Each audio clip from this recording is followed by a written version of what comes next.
નમસ્કાર દર્શક મિત્રો, આપ નિહાળી રહ્યા છો N24 ગુજરાતી।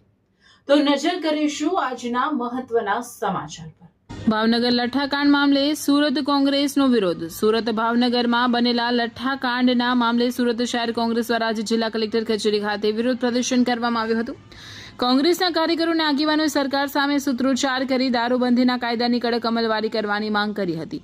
કોંગ્રેસે આક્ષેપ કર્યો હતો કે રાજ્યમાં દારૂબંધી હોવા છતાં અનેક વિસ્તારોમાં ખુલ્લેઆમ દારૂના અડ્ડાઓ ધમધમી રહ્યા છે।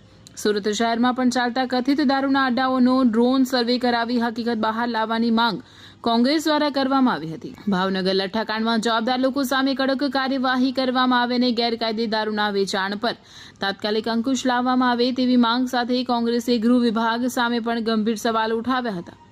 કોંગ્રેસના આગેવાનોનું કહેવું છે કે જો દારૂના કારણે ભવિષ્યમાં કોઈના મોતની ઘટના બનશે તો સરકાર જવાબદાર રહેશે।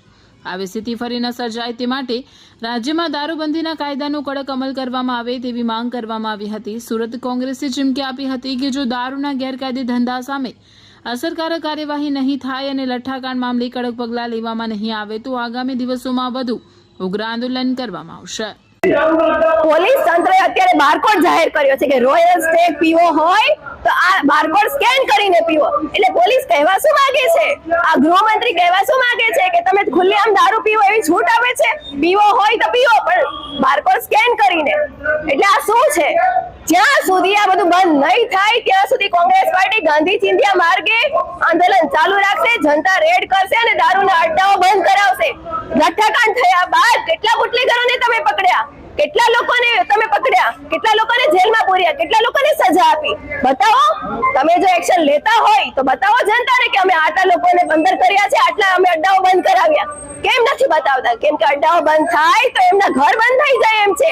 પોલીસ ખાતાઓ અત્યારે હપ્તાખોરી, દારૂના હપ્તાખોરીથી જ ચાલી રહ્યા છે ને એના કારણે જ એમના ઘર ચાલે છે। જો અડ્ડાઓ બંધ થાય તો એમના ઘર બંધ થઈ જાય। આ બધું વહેલી તકે બંધ થવું જોઈએ કેમ કે ગુજરાતની જે દીકરીઓ છે એ ભાઈ વિહોણી બની રહી છે, ગુજરાતની બહેનો, ગુજરાતની માતાઓ દીકરા વિહોણી બની રહી છે। આ બધા માટે જવાબદાર કોણ છે? ગૃહમંત્રીને શરમ આવી જોઈએ અને રાજીનામું આપી દેવું જોઈએ। पटली पटली कहाँ मिलेगी? हर सभी के अड्डे पे। पटली पटली कहाँ मिलेगी? हर सभी के अड्डे पे। पटली पटली कहाँ मिलेगी? हर सभी के